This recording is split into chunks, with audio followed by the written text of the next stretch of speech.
gluten-free, milk allergy, which I didn't have much milk, you know, I just had butter, eggs and soy. And I took those things out, and I had all sorts of symptoms. All the symptoms disappeared in 48 hours. Like I had chronic sinus infections. Every night after dinner, my stomach would swell up, look like I was 4 months pregnant. And then it just all stopped.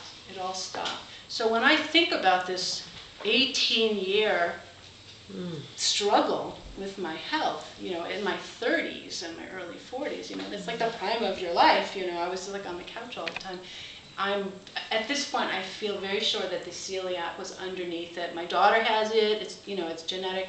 So, you know, I think about, well, if I had figured this out right away, then maybe it wouldn't have been such a long haul, but that's the way, that's just my story, it's just the way it went. But what I want to say is with each of the fermented foods that I added to my diet, I got a boost. The first time I drank kombucha, I swear I could like draw a map of my small intestines. I could hear it going burble, burble, burble, burble, burble, burble. I'm like, oh my God, is this okay? But again, you know, the cleansing started, the energy started. Every fermented food had boosted me to a different level. And then when I took that gluten out, and the eggs and the soy, it's as if everything could then do what it needed to do. It's like my body could now really go, and it was like so fast. Like, so what do you eat? What do I eat? Well, I eat, no, I'm not a raw food person. I eat a lot of raw food, but I eat meat, I eat fish. So I basically do a protein, a grain, a raw salad, and a cooked vegetable. It's sort of like fours. I eat chicken, I eat some beef, I eat fish, I eat a lot of beans. I have my, what I call my highly digestible bean technique, which I'm going to put on for free on my website pretty soon. But basically you freeze the beans, you thaw the beans, you soak them with water kefir, you drain it, you cook it with a big piece of seaweed. So this is like gas-free. I'll tell you in a second. It's like a gas-free bean. So I eat a lot of beans. And, oh, can you move your papers? Good, thank you. What else do I eat? A lot, pickle. I eat pickles with, you know, lunch and dinner.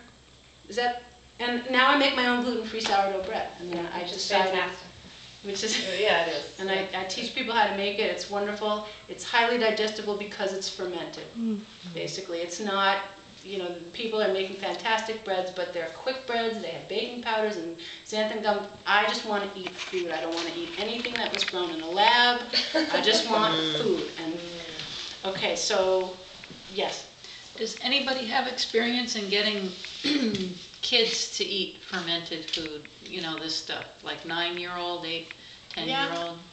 In the Weston Price journals, people are giving their children water kefir. So water kefir is it's a culture, like a yogurt culture, or like a milk kefir, and you make it with water, sugar, raisins, lemon, and the culture, and it makes sort of a fizzy drink. And the sugar gets used up pretty well, so you're not like really ingesting a lot of sugar. As opposed to the sauerkraut. Yes. Yeah. Right. So yeah, so some people are getting that, and they'll put fruit juice in it, they'll put coconut milk in it, they'll do all sorts of interesting things.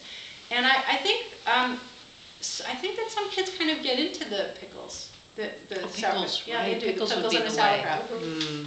sauerkraut. Yeah, we made pickles this summer, and we didn't have very good luck. We made like 3 different batches of them. And didn't happen. I don't remember what the issue was, but nobody would eat them.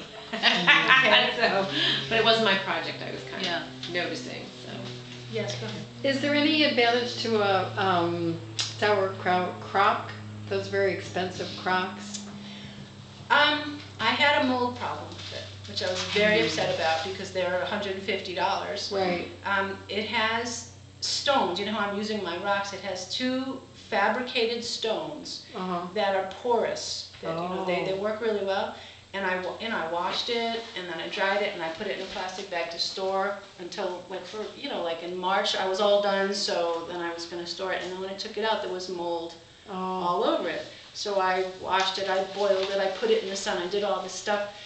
I think it's ruined, and I think that might have been the source of the bad tasting, bad smelling.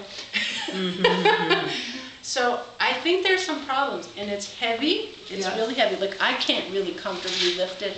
So I like to, I was saying I use a wide mouth jar because I want to put my hand right in there and clean it. I want to get the film out. Well, you can't lift those things. I can't. Okay, so you can, so I would like ferment them in my basement, wheel it out, hose it down. It's kind of a pain. Okay, good. Yeah. Where do you get the wide mouth jars from as opposed to the regular ones you Walmart. see everywhere? Walmart, Ace Hardware, any of the good hardware stores. Yeah. And they're, they have half-gallon wide mouth. They're just wonderful. They're fantastic. What do you recommend for a kefir starter? Like we just learned how to open coconuts last dinner that we had. I'd like to make some coconut kefir, but what kefir? You use the coconuts water should I kefir use? culture. There's a wonderful company called anahatabalance.com, and they'll on Anahata, ANAHATA balance.com, and you can get the wonderful company for like $30, including shipping. They'll send you water kefir grains, and it's an excellent product. And they give you, if you want to email me, I'll send you my recipe for making it, because mine's a little bit different. I think mine's better. The water kefir grains make a wonderful coconut kefir. Yeah. Do you know the coconut kefir that's on the market now? You can get it at Whole Foods. Have you seen that? I haven't. Is it? It's got I a lot of haven't. sugar in it. What? It's got a lot of sugar in it. Yeah. Yeah, Sugar. but do you think it's? Well, the plain one does not. It's by that company SL. I can't remember. I Yeah. think, yeah. But I'm just curious if you. I've been getting it. I love You it. like it? But do you know anything? Is it for real kefir? Probably. I don't know, and I It's haven't really tried not. it because I have trouble with coconut, unfortunately. You do. I do. I keep trying. I know. I keep trying, and every time I have it, I get a hot flash. It's like, okay. So If you do make it with the coconut, do you make it with both the meat and the water? Or is it just the liquid part of the coconut? Do you know? I'm not sure. Yeah. I'm not sure, but I'm sure you can find it online. I'm sure people have done it and have That's strong true. opinions about how Yeah. to do it. So the point is, it doesn't even matter what the kefir is made from. The point is these kefir grains, and that it's fermented. That's right. Yeah, That's I right. see. It's fermented properly. Yeah. Because Right. the fermentation is where these probiotics and enzymes and vitamins and minerals grow. Right. It's in that process. And just one other question: what do you think about tempeh? Now I know you're allergic to soy, but tempeh is a fermented food. So, Right. and I actually find I'm eating a lot of it. I crave it.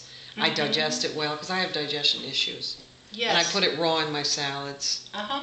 Do you have any opinions about tempeh? Or I think that if you're going to eat a soy product, a fermented soy product is the way to go. yeah, right. Because there are this thing called phytic acid in the soybeans, and so the fermentation neutralizes it. Phytic acid is naturally in beans and grains, and it binds the minerals, so you're eating it, but you're not getting all your nutrition. So if you're fermenting it, then it releases it. And it does a bunch of other stuff too. I can't be that specific. Sure, maybe it would be a good idea to say that there are ways to ruin sauerkraut, like letting anything come above the level of the water is a sure way to ruin it. I think that, okay, that's a really good point.